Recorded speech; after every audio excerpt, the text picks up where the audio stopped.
Mr. Kennedy, welcome. Thank you for being here. Thank you for your decades-long advocacy for a clean environment, for children's health. I can't say as I'm surprised by the hostility on the other side. I'm highly disappointed in it.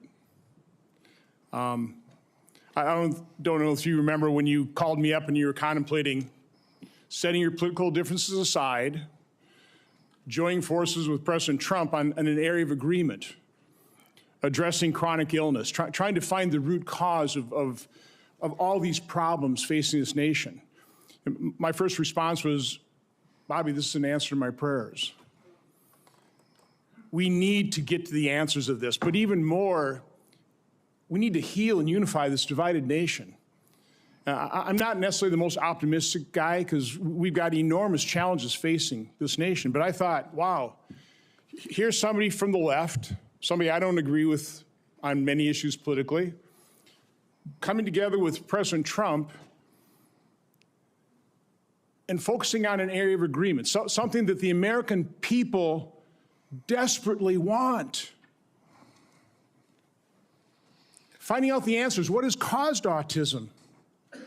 What is causing chronic illness? Ms. Kennedy, I think I've come to know what's in your heart. I think I know the personal and political price you've paid for this decision. I want to say publicly, I thank you for that. I truly appreciate what you're doing here. Can't we come together as a nation and do this? Can we do? Aren't you getting tired of this? I'm getting tired of this. So again, Mr. Kennedy, I need to enter in the record. These are just 11 letters of support signed by 63,000 people, thousands of doctors. From the American Association of American Physicians and Surgeons, Independent Medical Alliance, the North Carolina Physicians and Freedom Group, Governor Jeff Landry from Louisiana. These are Americans, nonpartisan. A lot of these people, I know because I've advocated with you. A lot of them are Democrats. They put their political differences aside. So, Mr. Chairman, I'd like to enter this in the record. Without objection. I also do want to, Mr. Kennedy, as long as I have you here, I've written over 70 oversight letters to the federal health agencies under the Biden administration. I've virtually gotten squat out of them, okay? What I get is we get, for example, 50 pages of Anthony Fauci's emails redacted.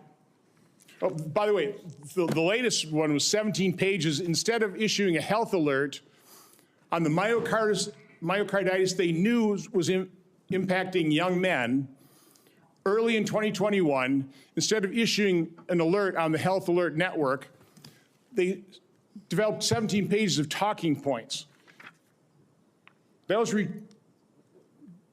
This was given to the public under a FOIA request. They had to go to court.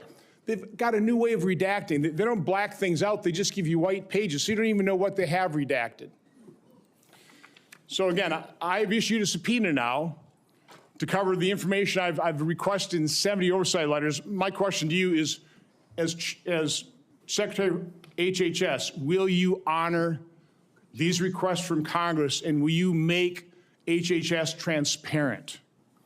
Yeah, my approach to HHS, as I said before, Senator, is radical transparency. Democrats and Republicans ought to be able to come in and get information that was generated at taxpayer expense, that is owned by the American taxpayer,